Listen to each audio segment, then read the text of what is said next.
On the 7th of January 1943, a man died alone in room 3327 of the New Yorker Hotel. No family at his bedside, no fortune in his name. Just a chambermaid who found him and a pigeon he swore had visited him with a message before it died in his arms. He held over 300 patents. He lit the modern world. He designed the very electrical system running through the walls around you right now.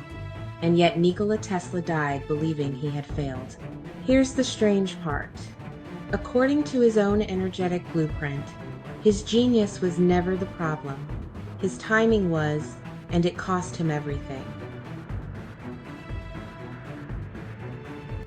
Tesla was born on July 10, 1856, in the small village of Smiljan, then part of the Austrian Empire, now Croatia.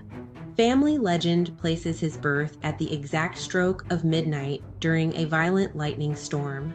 The midwife attending called it a bad omen, and his mother, Juka, replied that he would be a child of light. His father, Milutin, was an Orthodox priest who wanted his son to join the clergy. His mother is the one worth paying attention to. Juka couldn't read, but she'd memorized entire epic poems, and she invented small mechanical tools to make housework faster. Tesla credited his own inventive memory entirely to her. Then, while Tesla was still a boy, tragedy struck. His older brother, Dane, golden child of the family, brilliant and favored, died after being thrown from a horse. Tesla witnessed it. For the rest of his life, he carried a quiet, corrosive belief that he existed in his brother's shadow, that nothing he achieved would ever be enough to fill the space Dane left behind. That grief turned inward into obsession. As a boy, Tesla began experiencing vivid visual disturbances, flashes of light accompanying his thoughts, and later, the ability to construct entire working machines in his mind before ever touching a tool. He didn't sketch his inventions. He built them, tested them, and refined them entirely in his imagination first. That was the first signal of the man he'd become, someone whose mind moved fast, chased ideas relentlessly, and rarely paused long enough to slow down. Tesla studied engineering in Graz, Austria, and briefly in Prague, but never finished a degree. Instead, he became fixated on a problem nobody believed was solvable, building a motor powered by alternating current AC, instead of the direct current DC. Every electrical engineer of the era assumed was the only viable option. In 1884, Tesla arrived in New York with 4 cents in his pocket and a letter of recommendation to Thomas Edison. Edison hired him, and here begins one of the most famous rivalries in scientific history. Tesla later claimed Edison promised him $50,000 to redesign the company's inefficient DC generators. Tesla did it. Edison, when asked to pay, allegedly called the offer American humor. Tesla resigned on the spot. What followed was the War of the Currents, Tesla and his new backer, George Westinghouse, championing AC power. Edison fighting to protect his DC empire with a smear campaign to convince the country that AC could kill people. Tesla won, not through spectacle, but through proof. In 1893, Tesla and Westinghouse lit the Chicago World's Fair with alternating current, and in 1895, they harnessed Niagara Falls itself, sending power over 20 miles to Buffalo, New York. The modern electrical grid, the one powering your home right now, is Tesla's design, not Edison's. But here's where the story turns. Tesla wasn't driven by money. He was driven by one escalating obsession: wireless power, transmitted through the earth itself.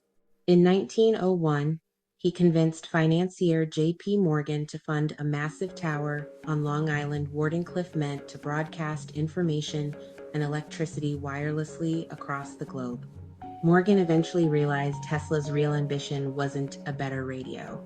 It was a system nobody could meter, bill, or control. Morgan pulled his funding.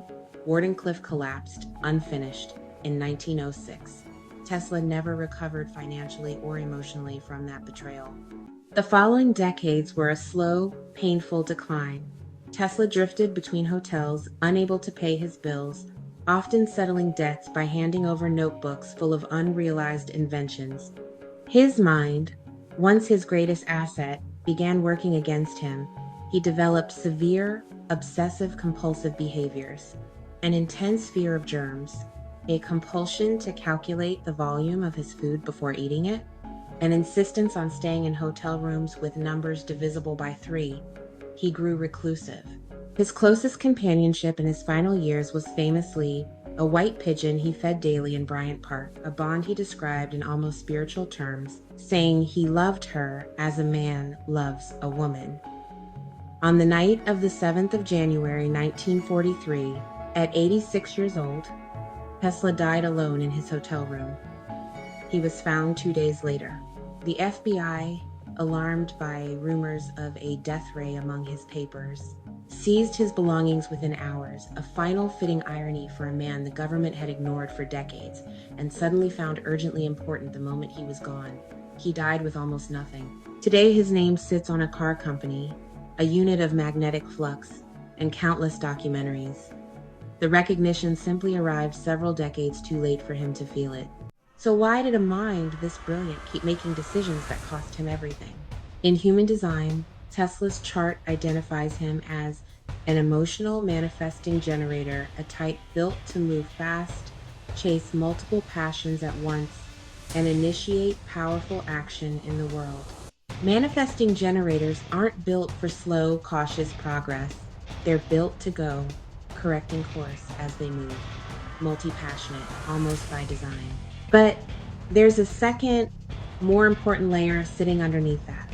His inner authority, the internal system meant to guide his major decisions, is what's called solar plexus authority, an emotional authority. For someone with this design, clarity doesn't arrive in the moment a decision needs to be made. It arrives only after riding out an emotional wave, highs and lows over time. The design's built-in strategy isn't trust the first instinct. It's respond with emotional clarity, meaning wait. Feel the full wave. Don't decide at the peak, and don't decide at the crash. Decide once the wave settles. Now look at Tesla's life again through that lens. Every one of his most catastrophic decisions happened in a single emotional instant with zero waiting. Edison allegedly mocks his $50,000 payment. Tesla resigns on the spot in the heat of the moment with no cooling off period at all. J.P. Morgan sits across from him in Tesla, high on the momentum of his own excitement, oversells Wardenclyffe as a free global power grid before he's fully thought through how that idea would land with a man whose entire fortune depended on metering and control. Both decisions came from real emotional peaks. Neither one waited for the wave to settle first. That's not a coincidence, that's a solar plexus design operating without its strategy. The frustration that defined so much of Tesla's life, Edison's alleged betrayal, Morgan's withdrawal, decades of being broke and unheard is, in human design terms, literally the signature not self theme for this authority type. Frustration, the exact emotional signature of an emotional authority that never learned to wait. The tragic irony is that Tesla's genius was never in question. His timing was. A mind built to move at the speed of a manifesting generator, paired with an authority that only clarifies after the wave. That combination will always look brilliant and self-sabotaging at the same time. Unless the wave gets respected, Tesla never learned to respect it. And the world's most important electrical mind spent his life making world-changing decisions at exactly the wrong moment to make them. Tesla's blueprint gave him extraordinary vision and an emotional wave he never learned to ride. Your own design has its own authority guiding your biggest decisions right now, whether you've learned to trust it yet or not. Take the free quiz linked below to find your own energetic blueprint and find out whether you're deciding at the peak, the crash, or right where your design actually wants you to.